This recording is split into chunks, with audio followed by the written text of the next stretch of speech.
19-year-old Richard Hazel got out of his new Toyota Cressida at Fairmont and Shipley and was shot, police say, 5 times, in the jaw, the ankle, the arm, and the buttocks. For almost a half hour, paramedics worked on him in the ambulance. Then they rushed him to University Hospital. He's now in stable condition. Police say the details are sketchy, no suspects yet, and they're not sure what the motive was. They did find what could be the gun used in the shooting. It was allegedly dropped in this sanitation cart just a few feet from Hazel's car. Witnesses saw people running down the alley just moments after they heard shots. I was standing on the corner and I heard some gunshots. I heard 2 at first, and then it didn't worry me at first. And I heard 3 more. And I started running up the street. And I see everybody running out here. People started running down the alley. I came up here.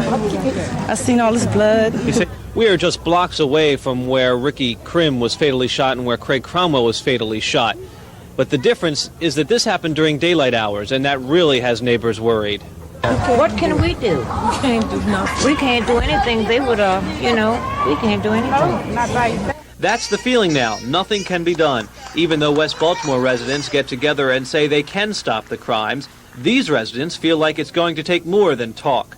They want police walking the streets, and they're going to try and keep their children from not straying too far from sight. Watch your children and be careful. You can't even hardly sit on the step around here. Oh, let's sit on the back. Hi, baby, how you doing? Just a chance you're taking, I guess. In West Baltimore, Michael Shockett, News Scene 2 Nightside. When Donald Kroner's plane crashed into the stands of Memorial Stadium 6 years ago, the city enforced for the first time a law that had been on the books for more than 30 years. The law bans all small aircraft from flying below 3,000 feet over the stadium. Since then, Carl DeHaven, a professional pilot, has attempted to fight the ban. On a number of occasions, he's been chased by a police helicopter and once caught, fined $500 for breaking the law. DeHaven owns and operates Banners Limited and has more than 100 clients. He says his ad business could be much better if he could fly over the stadium. That's why he's filing suit in court. I'm just the type of person that I don't like being pushed around, especially when I think I'm right. And this law that we're trying to turn around in Maryland, it will set a precedence in the United States. The Federal Aviation Administration has already stated that the ban is unconstitutional, saying that a 1958 federal law states that Congress has given the U.S. exclusive control over national airspace. In other words, it means the state can't impose any altitude restrictions. The city of Baltimore, I have pure respect for them. I just want to show them that I'm a safe pilot, I'm a commercial pilot, I'm a professional pilot, and I'm trying to earn a living. Uma Pemaraju, News Scene 2. I just think it's a sad day for this local union, for the international union to do what's happened today. I really do. Local 2609, which represents more than 6,000 steelworkers, is against a new 41-month contract recommended by a majority of the international union. It's an agreement which calls for major wage concessions. This local union will vote against that contract. Why? First of all, it's our opinion that concessions don't create jobs and never have and never will. When the economy turns around, we'll go back to work, and not until then. While waiting to hear word from Pittsburgh, these steelworkers talked about the proposed contract.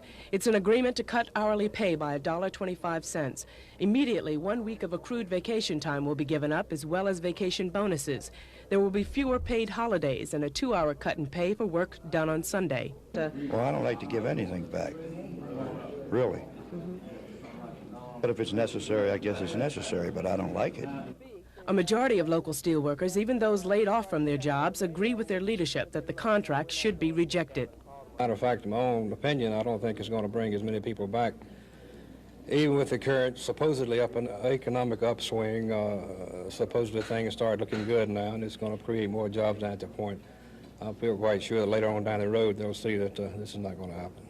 Union President Edward Barty is expected back from Pittsburgh tonight. A meeting will be called for later this week to explain the contract offer to the entire membership. In the meantime, these men are signing up for unemployment benefits. They were all laid off from their jobs this week. Lynn Alexander, News Scene 2, Dundalk. Daniel Williams owns 52% of Dime Incorporated, a brokerage firm which buys construction equipment for small companies at a bargain. We can go in there and buy one lift of pipe, for example, just as someone could buy a freight load at the same price. This is a plus to the small businessman.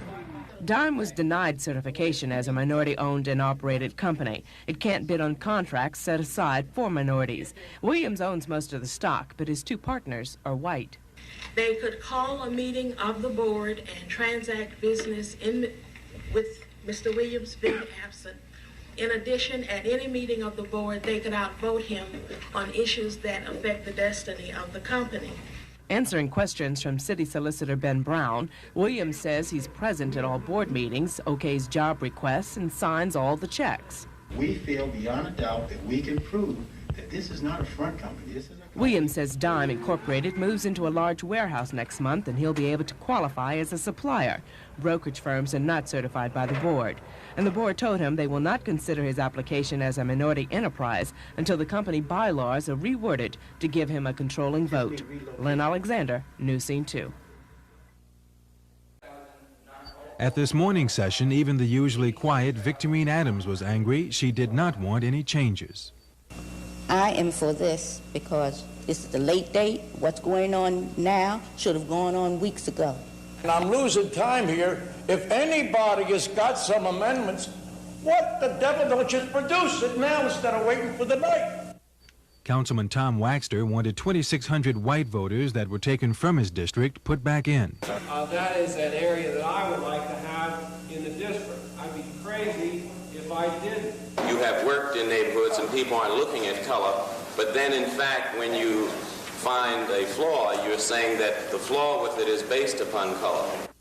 And Councilwoman Iris Reeves told the council she resents comments made about her on Monday night.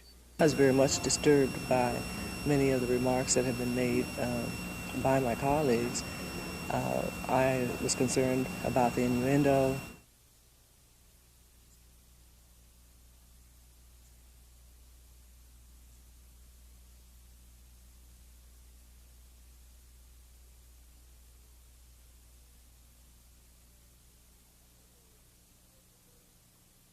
Murphy, shown here with his father, who was also a judge, is well known, a member of the family that owns the Afro-American papers.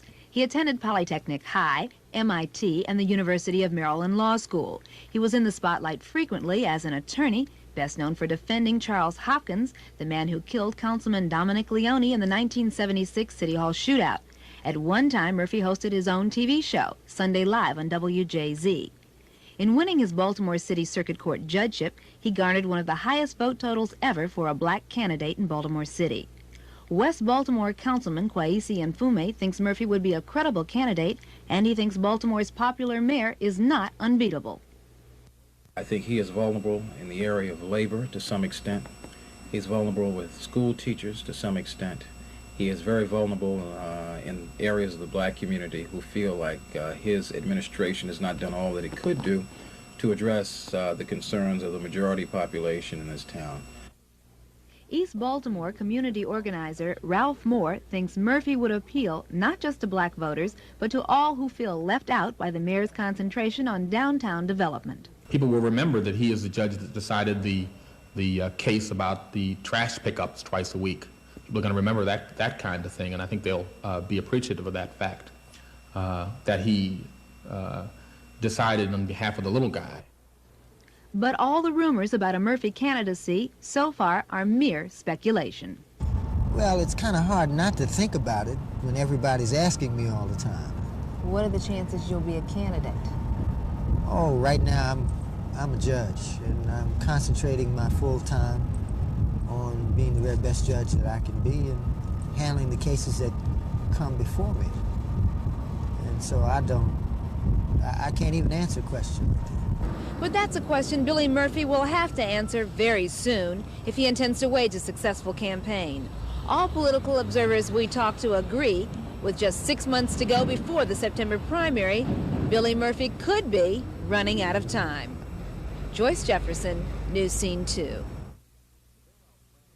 The council met almost 90 minutes late because council members were busy trying to line up the votes they needed. Time after time, the coalition that won on Monday turned down attempts to unite split neighborhoods. I made a commitment, though. And I have been asked to unmake a commitment that I've made, and it's something I have never done. And I'm going to do it.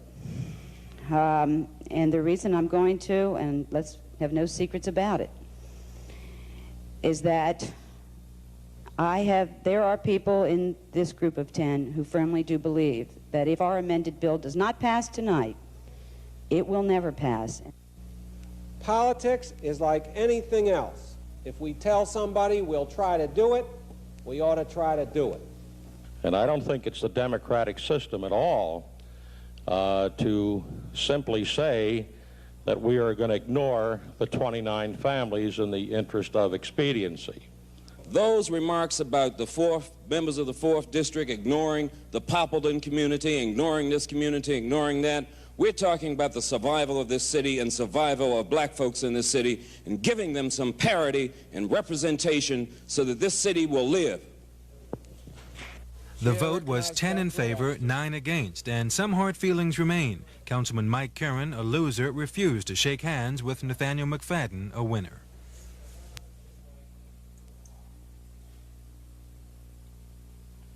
No other business before. In November's Circuit Court election, 36-year-old Georgia Gosley drew 81,000 votes but failed to win a seat on the bench. Still interested in a judgeship, she applied for one of 2 vacant city posts. Through the legal grapevine, she's heard her name was rejected. The fact that Gosley was turned down is more fodder for the argument by local black attorneys that the only way blacks will gain judgeships is through the election process, a process many critics would like to eliminate. A very hot issue right now since only 3 white attorneys applied for the recent vacancies, and some believe that's due to the fear of running for re-election before a majority black electorate. I think the win of Judge John Carroll Burns and Judge Tom Ward indicates that there's no real reason for white attorneys to be leery. If they want to run, then they should run. Shale Stiller, chairman of the Judicial Nomination Commission, says that elimination of election of judges is not a new issue spurred by racism, but rather has been an issue for over 30 years. He also contends that it's age, not sex or race, that's keeping women and blacks from getting judicial appointments. He says there are not that many blacks or women who have 20 years legal experience under their belts. Joyce Jefferson, News Scene 2. Under the mayor's plan, the city would continue to have 3 mostly black council districts and 3 that are mostly white. But the local NAACP feels black voters are getting shafted. After a careful study of the proposed plan, the NAACP concluded that it will have a devastating impact on black representation. The plan will dilute black voting strength in some districts and freeze the opportunity to increase black representation in others.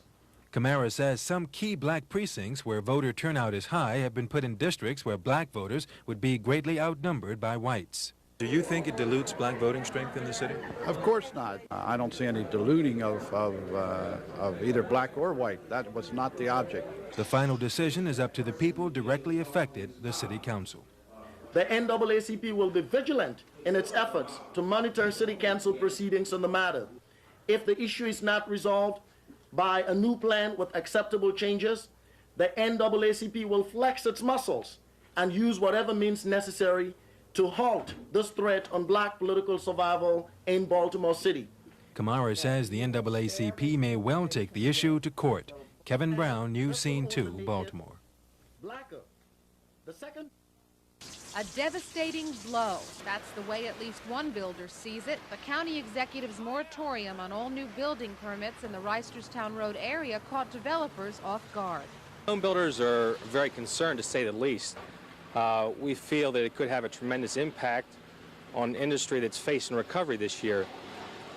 If in fact the recovery is as strong as everyone anticipates, we could be looking at a reduction in maybe 1,000 units this year. On the other hand, if the recovery is not so strong, then obviously that number will be reduced drastically. We're talking in the neighborhood of $80 million lost in sales.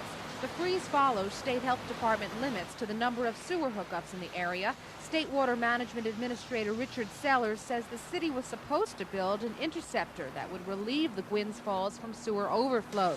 Whatever the disagreement, it'll be quite some time before this empty lot in Owings Mills will be filled. I believe it will probably be months. I think that all the players are now working very hard to bring the solution to an end.